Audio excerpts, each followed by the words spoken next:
everyone got worried because if the Russians are able to subdue Ukraine when they come to Poland, it's not going to be a fight. It's going to be a slaughter. NATO forces versus Russia, you're talking about casualty ratios in excess of 100 to 1,000 to 1.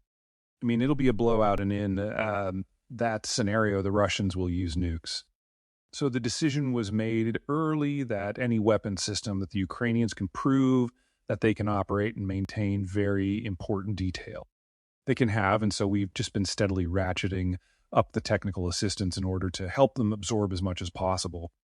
CF-16 are the newest one, and this will continue because as long as we keep the fight in Ukraine, then we don't have to worry about a general nuclear exchange over Poland or Romania or Latvia or now Finland.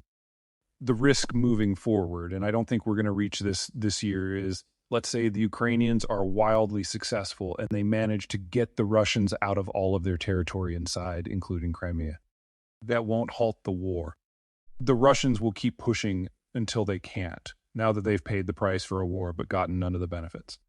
Yeah, they can't back down now. It would lead to national aid to governments' disintegration. Russia usually faces revolutions when it's defeated in a war, which means that Ukraine has to cross the border into Russia to break up the logistical capacity of the Russians to launch the war in the first place. And at a minimum, that means neutralizing Belgrade and Rostov-on-Don. And now if you've got Ukrainian forces crossing the border, all of a sudden the nuclear question comes back into play from a defensive point of view.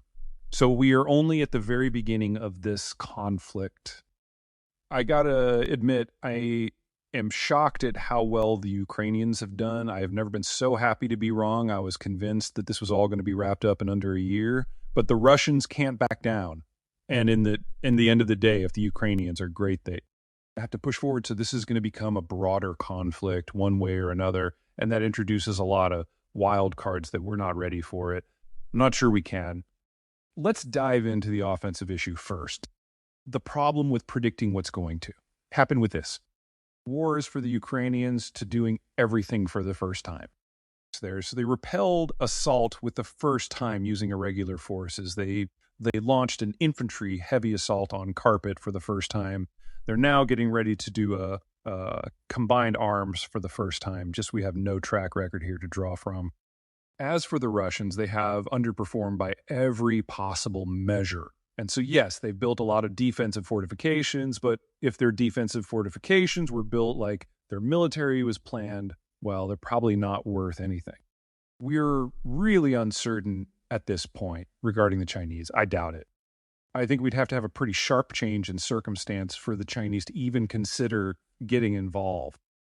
They know that if they provide lethal, that will flip the Europeans from being neutral to hostile. And we're actually kind of edging in that direction already. It's really only the Germans and the French who are still kind of towing the line that we need to have a constructive partnership with the Chinese weapons would shift that completely. The Germans really have bellied up to the bar over the course of the last 6 months, and they're in it to win. Now, that doesn't mean that the Chinese can't provide some assistance. There's non-lethal aid that is already flowing, and more importantly, are the semiconductors that can come up and help the Russians finish some of the weapons that they use to rely on off-the-shelf technology from the West, which I always thought was, from a security point of view, really, really, really dumb. But, globalization has done some strange thing. So the Chinese are now the primary vehicle for getting that sort of help in, and that is really important. If there was some way to lock that off, it would really hurt the Russians in terms of missiles and especially optics on things like tanks. But for now, those flows are there. Providing more than that, risks of rupture, and in today's environment, when the Chinese are under pressure from so many different angles, someone targeting trade directly would probably be enough to push them over the edge. Honestly, I'm skeptical about the green transition as it stands now. The tech isn't up to par.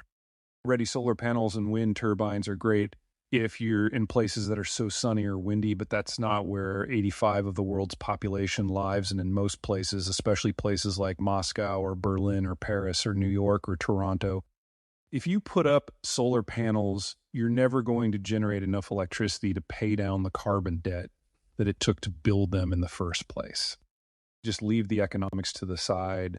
The carbon side is a disaster, but there's a broader problem here, and that's we won't be able to build the stuff in the first place.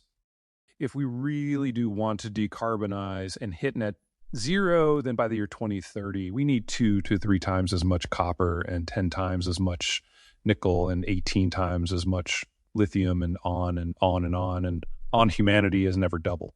It's the volume of any industrial material that was already in use in a 10-year period, and now we have to do this for 11 different materials and a lot more than doubling. No, can't be done. Now there's enough out there for the United States. But that would require the United States conquering Congo and taking a big bite out of northern Russia and parts of northern China and South Africa. It's probably not going to happen. We just need a new technological breakthrough in material science before we do this at scale. So I'm concerned that a lot of what we're doing right now is wasting capital and increasing our carbon footprint in the name of reducing our carbon foot. Let's start by saying that when it comes to international institutions, they only have as much power as their member states give them, and that makes them fairly truncated. They're talk shops. While they serve a purpose, they don't engage in substantial governance. The institution that's going to be most important moving forward is the U.S. Federal Reserve. We're entering a world where most of the major countries don't have enough young people to consume. And what is monetary policy if not the ability to regulate consumption? So we have exited the last period of synchronized global consumption-led growth. We'll never have that again because our enough people, and when we get to the next downturn, whenever that is, only the Federal Reserve is going to have the tools necessary in order to stimulate consumption in the United States again, which means the United States. De facto is going to be setting monetary policy for the world because the Europeans, the Japanese, and the rest won't be able to do anything. It doesn't matter if you drop interest rates if there's no one there to So we're seeing this breakup and this unification of the global economic system all at the same time with one authority basically setting policy for everyone. But the trade links that allowed that policy to percolate everywhere more or less going away. We're entering unknown territory here. I mean, we've had ups and downs and unifications and breakups in trade systems over and over and over through. But we've never had this sort of build that we've seen under globalization where we basically all joined a single global whole with differentiated supply chains and materials crossing the globe. As a matter of course, there's also always population growth before. So even if you did break away, you'd still have something to build on. We don't have that. If we do have a degree of breakup, there are places that have more going for them than others. One of the big things about globalization is the United States basically declared that geography doesn't matter. That will take care of security. You're free to enter our market and others, provided you align with us against the Soviets. And that created the global system. You break that down and geography matters again because you have to do a lot of it yourselves. The 4 countries that kind of have the magic mix of geographic features that give them security and an economic shot are France, especially post-Turkey today, although they have to get through a financial crisis first. It's my big thing, too.